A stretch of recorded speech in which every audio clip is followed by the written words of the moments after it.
Hello everyone, welcome to the channel current affairs updated. और आज के इस वीडियो में हम डिस्कस करेंगे डेली करंट अफेयर्स को। तो आज है 17th ऑफ मई। तो 17th ऑफ मई से बनने वाले जितने भी आपके इंपॉर्टेंट करंट अफेयर के क्वेश्चंस हैं उन सभी को डिस्कस करेंगे आज के इस वीडियो में। तो शुरू कर लेते हैं लेक्चर, लेकिन उससे पहले मैं आपको बता दूं कि जो हमारी 11 मंथ की करंट अफेयर की बुकलेट है, जिसमें जुलाई 2024 से लेकर मई 2025 का पूरा डेटा यहाँ पर अवेलेबल होगा और ये आपके सभी अपकमिंग एग्जाम्स की पॉइंट ऑफ व्यू से काफ़ी इंपॉर्टेंट बुकलेट है। तो आप इसको परचेज कर सकते हैं। इसके लिए आप हमें व्हाट्सअप कर सकते हैं 8815306208 पर। इसका आप सैंपल देख सकते हैं। हर एक टॉपिक यहाँ पर मेंशन हमने किया हुआ है। टॉपिक वाइज आपके सभी टॉपिक्स को सेग्रीगेट भी किया गया है। इसके अलावा जो हमारी ऑनलाइन क्लासेस होती है वो हमारी यूट्यूब चैनल पर होती है। साथ ही में जो हमारे ऑनलाइन कोर्सेज हैं वो सभी हमारे अभी एट प्रेजेंट 40% डिस्काउंट पर यहाँ पर चल रहे हैं। आपको कूपन कोड यूज़ करना है 1,000,040, जिसके बाद हमारे सभी ऑनलाइन कोर्सेज पर आपको 40% का डिस्काउंट यहाँ पर देखने के लिए मिल जाएगा। और बाकी किसी भी क्वेरी के लिए आप हमें कॉल कर सकते हैं और नीचे देखिए व्हाट्सअप नंबर पर भी हमें व्हाट्सअप कर सकते हैं। तो शुरू करते हैं लेक्चर को और डिस्कस करते हैं फर्स्ट क्वेश्चन को। तो फर्स्ट क्वेश्चन है, who became the 86th Indian chess grand master. तो रिसेंट में ही अभी जो है भारत का 86वां ग्रैंड मास्टर बन गया है और आपसे पूछा गया है कि भारत का 86वां ग्रैंड मास्टर ये कौन बना है। तो याद रखिएगा इसका जो सही आंसर होगा वो होगा LR Srihari, that is option number A. तो ऑप्शन नंबर ए इसका करेक्ट होगा कि 86th Indian chess grand master बन गए हैं कौन, LR श्रीहरि। इससे पहले अगर हम बात करें 85th जो है इंडियन चेस मास्टर ये कौन थे, तो ये थे P श्याम निखिल। और अगर हम बात करें फर्स्ट ग्रैंड मास्टर तो ये कौन थे, तो ये हो जाएंगे विश्वनाथ आनंद। और इसके अलावा अगर हम बात करें डी गुकेश की, तो ये भी काफ़ी न्यूज़ में थे। यंगेस्ट वर्ल्ड चैंपियन ये बने थे, भारत के ही हैं। तो सभी ऑप्शंस को भी हमने यहाँ पर डिस्कस कर लिया और इस क्वेश्चन का करेक्ट आंसर LR श्रीहरि, ये भी आपको उसमें याद रखना है, ठीक है। तो यहाँ पर मेंशन किया हुआ है 86th चेस ग्रैंड मास्टर बने हैं LR श्रीहरि। इससे पहले 85th थे P श्याम निखिल। और जो ये 86th चेस ग्रैंड मास्टर बने हैं ये बने हैं Asian individual man chess championship 2025 में।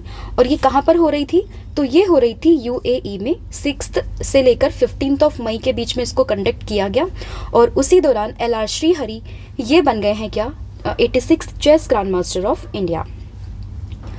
फिर आपका अगला क्वेश्चन रहेगा कि which state top the medal tally of 7th Khelo India youth games 2025। तो हम सभी जानते हैं खेलो इंडिया यूथ गेम्स अभी हुए हैं और इनका जो इस बार होस्ट कौन सा स्टेट था, तो वो था बिहार। हालांकि सर ने ऑलरेडी इस पर एक अलग से टॉपिक पे वीडियो बना दी है, तो आप उसको भी चेक कर सकते हैं। और अगर हम बात करें टॉप यहाँ पर कौन सी स्टेट रही है, तो वो रही है Maharashtra, that is option number D, ठीक है। तो ये इसका पूरा लोगो था, आप देख सकते हैं। ये इसका मस्कट था गज सिम्हा और बिहार में ये होस्ट किए गए हैं खेलो इंडिया यूथ गेम्स 2025। एडिशन कौन सा था, 7th ये इसका एडिशन था, ठीक है। अब फर्स्ट पे तो आया है महाराष्ट्र। 158 टोटल मेडल इसने यहाँ पर जीते हैं, जिसमें 58 हैं गोल्ड, 47 है सिल्वर और 53 है यहाँ पर ब्रोंज। सेकंड नंबर पर आया है हरियाणा और थर्ड नंबर पर आया है राजस्थान, ठीक है। गज सिम्हा इसका मस्कट था, हम डिस्कस कर चुके हैं। इसके अलावा बिहार के 5 शहरों में ये हुए हैं, जिसमें कि पटना में, राजगीर में, बेगूसराय, गया और भागलपुर में। और इसके अलावा न्यू दिल्ली में कुछ इवेंट्स हुए हैं, जैसे कि अगर हम बात करें जिम्नास्टिक की, शूटिंग की, साइकिलिंग की, तो ये 3 इवेंट्स जो हैं वो दिल्ली में हुए हैं, ठीक है। अलग से ऑलरेडी सर ने इस पर वीडियो बना दी है, जिसमें आपको कंप्लीट इन्फॉर्मेशन मिलेगी related to Khelo India youth games 2025। तो आप इसको चेक यहाँ पर कर सकते हैं, ठीक है। यहाँ पर आप पूरी मेडल टैली देख सकते हैं। फर्स्ट पे है महाराष्ट्र, फिर है हरियाणा एंड देन राजस्थान, ठीक है। तो ध्यान रखिएगा महाराष्ट्र फर्स्ट एडिशन से ही काफ़ी इसमें डोमिनेटिंग नेचर का रहा है, अराउंड 5 टाइम से टॉप पर आया है ये। तो ध्यान रखिएगा इस बार भी कौन टॉप किया है महाराष्ट्र। फिर है recently in which south west Pacific island country of the world the world health organization has officially declared a polio outbreak. तो रिसेंटली क्या हुआ है, जो WHO है यानी कि वर्ल्ड हेल्थ ऑर्गेनाइजेशन, इसने किसी south west Pacific island country में डिक्लेयर किया है वहाँ पर ऑफिशियल आउटब्रेक ऑफ पोलियो। तो वो कौन सी south west Pacific island country की बात हो रही है, तो याद रखिएगा यहाँ पर हम बात कर रहे हैं पपुआ न्यू गिनी की, that is option number A. तो अभी वहाँ पर क्या हुआ है, WHO ने ऑफिशियली वहाँ पे डिक्लेयर किया है पोलियो आउटब्रेक को एक south west Pacific island country जिसका नाम है पपुआ न्यू गिनी। और ये क्यों डिक्लेयर किया, क्योंकि वहाँ पर रिसेंट में क्या हुआ है, 2 जो चिल्ड्रन थे वो पाए गए हैं infected with the polio virus. अगर हम बात करें सिंस 2018 से वहाँ पर मतलब 2018 में लास्ट पोलियो आउटब्रेक वहाँ पर देखा गया और 2020 से कोई भी नए फ्रेश केस नहीं आए थे, बट अभी रिसेंटली 2 नए बच्चे मतलब 2 बच्चों को वापस से इन्फेक्ट पाया गया है पोलियो वायरस से। तो WHO ने डिक्लेयर किया है वहाँ पर क्या, ऑफिशियली पोलियो आउटब्रेक। तो ये ध्यान रखेंगे इसमें। इसके अलावा बात करें पपुआ न्यू गिनी की, तो लोकेशन आप यहाँ पर देख सकते हैं साउथ वेस्ट पैसिफिक ओशियन, मतलब ये कंट्री है, वहाँ पे एक आइलैंड कंट्री है जिसकी कैपिटल हो जाएगी पोर्ट मॉरिस पे। करेंसी यहाँ पर होगी कीना एंड यहाँ के जो प्राइम मिनिस्टर हैं वो हो जाएंगे जेम्स मारापे। कोई भी अगर कंट्री न्यूज़ में रहते तो वो आपके लिए डेफिनेटली काफ़ी इंपॉर्टेंट होते हैं, उसकी capital, currency and prime minister या फिर प्रेसिडेंट जो भी वहाँ पर होते हैं। इसके अलावा बात करें WHO यानी कि वर्ल्ड हेल्थ ऑर्गेनाइजेशन की, जिसकी स्टैब्लिशमेंट होती है 7 अप्रैल 1948 में, और 7 अप्रैल को ही हम क्या सेलिब्रेट करते हैं, वर्ल्ड हेल्थ डे। तो ये भी इम्पॉर्टेंट है। अब आप मुझे कमेंट करके बताओगे कि वर्ल्ड हेल्थ डे 2025 की थीम क्या थी, तो इसका आंसर आपने मुझे कमेंट करके बताना है। इसके अलावा 194 इसकी कंट्रीज़ हैं, 2 एसोसिएट मेंबर हैं। UN की एक एजेंसी है जिसके एट प्रेजेंट जो डायरेक्टर जनरल हैं वो हो जाएंगे टेड्रोस एडनॉम घेब्रियस, ठीक है। और हेडक्वार्टर कई बार एग्जाम्स में पूछा गया है कहाँ पर है, तो ये है जेनेवा में यानी कि स्विट्जरलैंड में। फिर आपका अगला क्वेश्चन होगा, recently which former chief justice of India यानी कि फॉर्मर CGI ऑफ इंडिया जो है उन्होंने अभी NLU यानी कि नेशनल लॉ यूनिवर्सिटी दिल्ली में इसको ज्वाइन किया है एज अ प्रोफेसर, तो वो कौन है। तो ऑप्शन जब आप देखोगे तो आपको यहीं से रिलेट करना है। तो यहाँ पे बात हो रही है former chief justice of India की, बट अगर हम बात करें BR गवई की तो ये तो अभी बने हैं चीफ जस्टिस ऑफ इंडिया। तो अगर हम बात करें present chief justice of India की, वो कौन बने हैं, BR गवई। किसका स्थान लिया है, संजीव खन्ना का। वहीं बात करें सूर्यकांत की तो वो बने हैं नालसा के एग्जीक्यूटिव चेयरमैन। और बात करें DY चंद्रचूड़ की तो इन्होंने अभी ज्वाइन किया है NLU Delhi as a distinguish professor.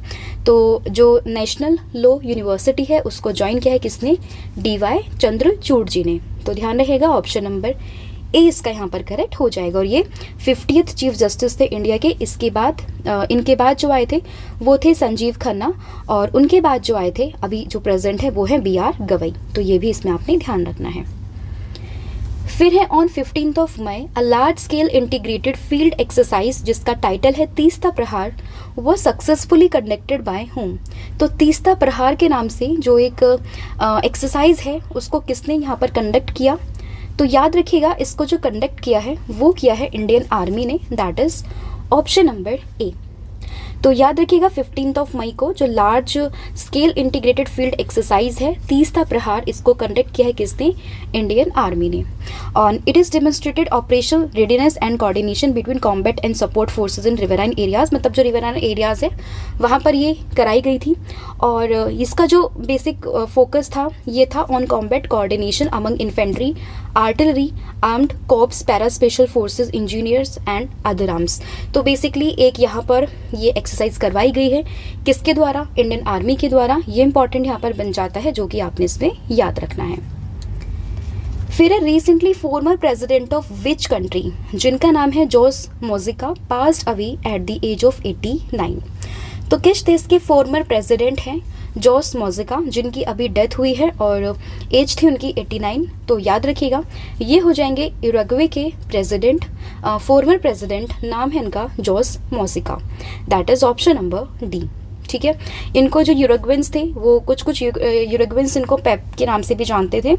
काफ़ी इनका लॉन्ग टर्म रहा है, मतलब एक तरीके से काफ़ी लंबा इनका पॉलिटिकल बैकग्राउंड रहा है। और इसके अलावा अगर हम बात करें इन्होंने 15 साल अपने जीवन के जेल में भी बिताए हैं, ठीक है। और काफ़ी प्रोमिनेंट पर्सनालिटी है अगर हम बात करें यूरुग्वे में। तो याद रखिएगा जोस मोजिका अगर आता है आपसे एग्जाम में तो ये यूरुग्वे के फॉर्मर प्रेसिडेंट थे, तो ये ध्यान रखना है। फिर recently India and which organization have launch 2 research project to tackle the pollution caused by the littering of plastic in the seas and ocean. तो अभी इंडिया और साथ ही में किस ऑर्गेनाइजेशन ने मिलकर एक रिसर्च प्रोजेक्ट को यहाँ पर लॉन्च किया है, जो कि टैकल करेगा उन सभी कोजेस को जो कि पोल्यूशन को कोज करते हैं सीज और ओशंस में। तो ये है इंडिया के साथ मिलकर किसने, EU ने, दैट इज यूरोपियन यूनियन ने। तो ऑप्शन जो डी है वो इसमें आपका करेक्ट होगा कि इंडिया एंड EU यानी कि European union have launch 2 research projects to tackle the pollution caused by the littering of plastic in seas and ocean and developed innovative solution for converting the waste into green hydrogen। आप भी देखते होंगे जब भी आप किसी seize या oceans पे जाते हैं तो कई बार आपको देखने के लिए मिलता है कि बहुत से लोग क्या करते हैं, वहीं आसपास में ही कूड़ा गंदगी खिंडा देते हैं, तो जिससे कि हमारा जो रिवर्स है, ओशंस है, वो भी काफ़ी पल्यूट होते हैं। ठीक है, तो उसी सब चीज़ को टैकल करने के लिए, या फिर कई बार होता है ना कि रिवर्स में से आ रहा है पानी, उसके साथ में काफ़ी सारा प्लास्टिक लीटर्स वगैरह आके भी समुद्र या फिर ओशन में गिर जाता है। तो इन सभी चीज़ को एड्रेस करने के लिए और उस सभी के सभी वेस्ट को ग्रीन हाइड्रोजन में कन्वर्ट करने के लिए इंडिया और EU ने 2 रिसर्च प्रोजेक्ट को यहाँ पर लॉन्च किया है। ये जो टोटल इन्वेस्टमेंट रहेगा, ये रहेगा अराउंड 391 करोड़ रुपीज़ का, और ये साथ ही में जो इनिशिएटिव है ये लॉन्च किया गया है under the initiative India's Europe union trade and technological council के अंडर इसको लॉन्च किया गया है। ठीक है, अगर हम बात करें मरीन प्लास्टिक लिटर प्रोजेक्ट की, तो इसको फंड कर रहा है हमारा union ministry of earth science, और अगर हम बात करें यूरोप में तो इसको फंड कर रहा है यूरोपियन यूनियन हॉरिजन यूरोप। ठीक है, तो आपको ये मिनिस्ट्री का नाम ध्यान रखना है। और मिनिस्ट्री ऑफ अर्थ साइंस ये इन्वेस्ट कर रहा है 90 करोड़ रुपीज़, और अगर हम बात करें होराइजन यूरोप ये इन्वेस्ट कर रहा है 115 करोड़ रुपीज़। ठीक है, एम तो आपको पता चल ही गया है कि जितने भी मतलब एक ऐसा इनोवेटिव टेक्नोलॉजी को डेवलप करना है, एक ऐसा सोल्यूशन यहाँ पर बनाना है जो कि मॉनिटर कर सके, एक्सेस कर सके, और जितने भी ये पोल्यूटेंट्स हैं like microplastic, organic pollutant, इन सबको वो वहाँ पे उसको इन्वेस्टिगेट कर सके। तो यही इसका यहाँ पर बेसिकली काम रहेगा, और जो भी वेस्ट रहेगा उसको ग्रीन हाइड्रोजन में कन्वर्ट करना ये भी इस प्रोजेक्ट में किया जाएगा, तो ये भी ध्यान रखिएगा। और इसमें जो मिनिस्ट्री यहाँ पर यूज़ होगी वो कौन सी है, वो है union ministry of green and renewable energy. तो यहीं से आप समझ सकते हैं कि अर्थ को क्लीन करना है, ठीक है, प्लास्टिक लिटर को हटाना है, तो वहाँ से आप अर्थ साइंस को ऐसे याद रख सकते हैं, और फिर इसको रिन्यूएबल करना है, मतलब जो वेस्ट है उसको ग्रीन हाइड्रोजन में कन्वर्ट करना है, तो वहाँ पे कौन सी मिनिस्ट्री रहेगी, तो ये भी ध्यान रखेंगे। ठीक है, फिर आपका अगला क्वेश्चन यहाँ पर रहेगा कि centralised information management system portal, in short अगर हम बात करें सिम्स पोर्टल की, तो इसको किसने इंट्रोड्यूस किया है, तो याद रखिएगा इसको इंट्रोड्यूस किया है RBI, that is reserve bank of India ने। तो ऑप्शन जो बी है वो आपको ध्यान रखना है। डायरेक्टली आपसे एग्जाम्स में पूछा जाएगा कि जो सिम्स पोर्टल है यानी कि centralised information management system portal is launched by whom, तो याद रखिएगा रिजर्व बैंक ऑफ इंडिया। ठीक है, और ये एक्ट करेगा as a central data warehouse using advance tool for data mining, text analysis and visual insight. तो बेसिकली एक सेंट्रलाइज इन्फॉर्मेशन यहाँ पर स्टोर होगी, जैसे कि नाम में ही मेंशन है, तो उस वजह से ये काम आएगा। ध्यान रखिएगा, रिजर्व बैंक ऑफ इंडिया इसका करेक्ट आंसर यहाँ पर हो जाएगा। फिर है Mariam river that was recently seen in news is located in which country. तो कोई भी रिवर, कोई भी प्लेस, कोई भी टाइगर रिजर्व, कोई भी नेशनल पार्क, अगर ये सब कोई भी न्यूज़ में रहते हैं तो वो आपके एग्जाम के पॉइंट ऑफ व्यू से काफ़ी इंपॉर्टेंट हो जाते हैं। ठीक है, तो याद रखिएगा अगर हम बात करें मरियम रिवर की या फिर मैरिम रिवर की, तो ये आपको कहाँ पर मिलेगी, ये आपको मिलेगी ब्राज़ील में, that is option number D. तो अभी ये काफ़ी न्यूज़ में थी क्योंकि जो ब्राज़ीलियन हैं वो सफ़र कर रहे हैं, रिसेंटली यूज़ था pororoca tidal wave on the Mearim river, तो इसीलिए ये न्यूज़ में आ गई है। और न्यूज़ में आ गई तो आपको पता होना चाहिए कि ये कहाँ पर है। ध्यान रखिएगा, ये हो जाएगी आपकी ब्राज़ील में। तो बस इसमें इतना ही याद रखेंगे कि ये न्यूज़ में है और ये कहाँ पर है, तो ये होगी ब्राज़ील में। फिर आपका अगला क्वेश्चन रहेगा कि which ministry is responsible for implementing the समृद्ध स्कीम। तो कोई भी स्कीम अगर न्यूज़ में रहती है तो वो किस मिनिस्ट्री ने लॉन्च करी है, क्या उसका पर्पज़ है, उसका ऑब्जेक्टिव क्या है, किसको वो बेनिफिशियल होगी, तो ये सभी आपके एग्जाम के पॉइंट ऑफ व्यू से इंपॉर्टेंट होता है। तो अगर हम बात करें समृद्ध स्कीम की, तो इसमें जो मिनिस्ट्री रिस्पॉन्सिबल है वो हो जाएगी ministry of electronics and information technology, that is option number C. अब ये न्यूज़ में है, अब न्यूज़ में क्यों है, तो रिसेंटली 2 पीपल जिसमें कि चार्टर्ड अकाउंटेंट भी है यानी कि CA भी था, उन लोगों को यहाँ पर अरेस्ट किया गया। किस चीज़ के लिए अरेस्ट किया गया, for cheating the ministry of electronics and information technology यानी कि MITI of over 3 crore under the समृद्ध स्कीम। यानी कि 2 बंदों को पकड़ा गया, वो चीटिंग कर रहे थे इस मिनिस्ट्री के साथ में, 3 करोड़ का घपला उन्होंने यहाँ पर किया अंडर द समृद्ध स्कीम। तो समृद्ध स्कीम न्यूज़ में आई है तो हम इसको डिस्कस कर रहे हैं। तो सबसे पहले तो इसकी मिनिस्ट्री आपको ध्यान रखनी है, और ये किस लिए है ये भी ध्यान रखना है, कब इसको लॉन्च किया और ये किसको मतलब बेनिफिशियल करेगी। तो ये जो स्कीम है ये हेल्प करती है startups connect with customer, investors and global markets. It provide up to 40 lakhs per startup and require matching investment for the accelerator, and the program is implemented by Ministry of Electronics and Information Technology, that is METI, Startup Hubs and Digital India Corporation। तो ये सब मिलकर इसको यहाँ पर शुरू करते हैं। और अगर हम बात करें ये बेसिकली जो स्टार्टअप्स होते हैं उनके लिए काफ़ी यूज़फुल होती है। 40 लाख पर स्टार्टअप ये प्रोवाइड करते हैं यहाँ पे अंडर द समृद्ध स्कीम। ठीक है, तो ये आप इसमें ध्यान रखना। 2 लोगों को यहाँ पर अरेस्ट किया गया, इसीलिए न्यूज़ में रही थी, मिनिस्ट्री का नाम इसमें आपने ध्यान रखना है, तो ये आपको इम्पोर्टेंट हो जाती है। ठीक है, फिर आपका अगला क्वेश्चन रहेगा, which space observatory was recently used by Russian astronomer to detect the 11 new active galactic nuclei.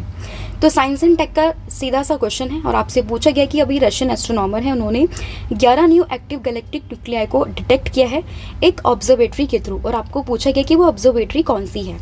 तो ध्यान रखिएगा ये हो जाएगा स्पेक्टर आरजी SRG। तो बेसिकली याद रखेंगे ऑप्शन नंबर सी। ऐसे क्वेश्चंस अक्सर हमने देखा यूपीएससी जैसे एग्जाम्स में पूछे जाते हैं, जहाँ पे आपको सिंपल कहेंगे कि recently SPEKTRRG, in short SRG is seen in news, it is related to what. तो एक तरीके से स्पेस ऑब्जर्वेटरी है जो कि यूज़ हुई है रशियन एस्ट्रोनॉमर के द्वारा to detect 11 new active galactic nuclei. तो ऐसे डायरेक्टली क्वेश्चंस आपसे पूछे जाते हैं, ज़्यादा डिटेल्स में वो नहीं जाते, बस डायरेक्टली पूछेंगे इस न्यूज़ में थी ये क्या है। तो याद रखेंगे it is a space observatory which is used by the Russian astronomer to detect the 11 new active galactic nuclei. तो ये ध्यान रखेंगे, इसमें ऑप्शन सी यहाँ पर करेक्ट हो जाएगा। फिर है मडको द्वीप that was recently seen in news is related in which state, is located in which state। तो अब एक मडको द्वीप करके एक जगह है वो न्यूज़ में देखी गई है, तो ये कौन से स्टेट में है ध्यान रखिएगा, ये हो जाएगी छत्तीसगढ़ में, that is option number D. तो recently the Chhattisgarh high court has been closely monitoring development work at Madku Dweep due to its cultural and historical values. Madku Dweep की अगर हम बात करें, it is located on the Shivnath river, the longest tributary of Mahanadi. तो ये एक static question यहाँ पर बन जाता है कि महानदी रिवर की लॉन्गेस्ट ट्रिब्यूटरी कौन सी है। वहीं पर ही एक द्वीप लोकेटेड है जिसका नाम है मडको द्वीप, कहाँ पर, बिलासपुर डिस्ट्रिक्ट ऑफ छत्तीसगढ़ में। ये एक आइलैंड है जो कि कवर करता है around 24 hectares and it's named Madku because its shape resemble like a frog. ठीक है, and it is also called Kedar Tirth और हरिहर क्षेत्र केदार द्वीप, ये भी इंपॉर्टेंट है ध्यान रखिएगा। और ये न्यूज़ में देखा गया है कहाँ पर, छत्तीसगढ़ में ही लोकेटेड है, तो ये इसमें आपने याद रखना है। फिर है which organisation has developed a high pressure nanoporous multi layered polymeric membrane for sea water desalination. तो ये किस ऑर्गेनाइजेशन ने यहाँ पर अभी इस चीज़ को डेवलप किया, high pressure nanoporous multi layered polymeric membrane को। तो इसको अभी ऑब्जर्व किया हमारे DRDO ने, that is option number B. तो DRDO की बात करें, इसी ने अभी रिसेंटली डेवलप किया है किस चीज़ को, high pressure nanoporous multi layered polymeric membrane को सी वाटर डिसैलिनेशन में। डिसैलिनेशन का मतलब बेसिकली होता है कि removing salt from the salt water, ताकि वो पी सकते हैं हम उसको। ठीक है, तो वो तो हमने बचपन में काफ़ी पढ़ा है कि कैसे हम सी वाटर को निकाल के उसमें से हम नमक बनाते हैं। आपने देखा ना कि फील्ड को बनाते हैं, 4 उसके टुकड़े करते हैं, फिर उसमें पानी को डालते हैं, फिर पानी वेपोरेट होता है तो वहाँ से फिर नमक निकलता है। तो हमने बचपन में पढ़ा है इसको। तो वैसे डिसैलिनेशन के मतलब वही है कि removing salt from sea water to make its usable for drinking और इंडस्ट्री। तो एक मल्टी लेयर्ड पॉलीमरिक मेम्ब्रेन देखिए किसने, DRDO ने, तो ये ध्यान रखिएगा ऑप्शन बी। फिर एक golden dragon military exercise is a bilateral drill between China and which country. तो गोल्डन ड्रैगन मिलिट्री एक्सरसाइज की बात करें तो ये हुई है CC के बीच में, दैट इज़ चाइना और कंबोडिया के बीच में। तो याद रखिएगा इसका करेक्ट आंसर होगा option number A, that is Cambodia. तो recently Cambodia and China launched their largest ever Golden Dragon joint military exercise, and it is Golden Dragon is a yearly bilateral military drill between China and Cambodia, which is started in 2016. The 2015 edition focuses on joint counter-terrorism operation and humanitarian relief. Showcasing peace and capacity building goal. तो याद रखिएगा, बस इसमें आपने यही ध्यान रखना कि गोल्डन ड्रैगन जॉइंट एक्सरसाइज किस किस के बीच में, कंबोडिया और चाइना के बीच में। फिर है वर्ल्ड हाइपरटेंशन डे 2025। तो वर्ल्ड हाइपरटेंशन डे की अगर हम बात करें तो ये हम सेलिब्रेट करते हैं 17 मई को। That is option number A, important है, याद रखिएगा। और इसकी थीम काफ़ी इंपॉर्टेंट हो जाएगी, जो हो जाएगी major your blood pressure accurately, control it and live longer. जैसे कि हम आज के समय में देख रहे हैं, काफ़ी सारे आपको ऐसे पेशेंट्स मिल जाएंगे जिनको हाइपरटेंशन की प्रॉब्लम रहती है, बीपी लो हाई काफ़ी ज़्यादा रहता है। तो उसी को यहाँ पे ध्यान में रखते हुए थीम रखी गई है measure your blood pressure accurately, control it and live longer. ठीक है, और ये डे इनिशिएट किया गया था to increase the awareness of hypertension. तो याद रखिएगा, world hypertension day is on 17 May. तो ये थे आपके इंपॉर्टेंट क्वेश्चन जो हमने डिस्कस किए हैं। अगर हम क्विक रिवीजन करना चाहें तो देखिए, 86th चेस ग्रैंड मास्टर कौन बने हैं, याद रखिएगा LR श्रीहरि। टॉप किया है 7th Khelo India youth games में किसने, महाराष्ट्र ने। फिर बात अगर हम करें, अभी पोलियो का आउटब्रेक देखा गया है किसी south west Pacific island country में, कहाँ पर, तो ये हुआ है पपुआ न्यू गिनी में।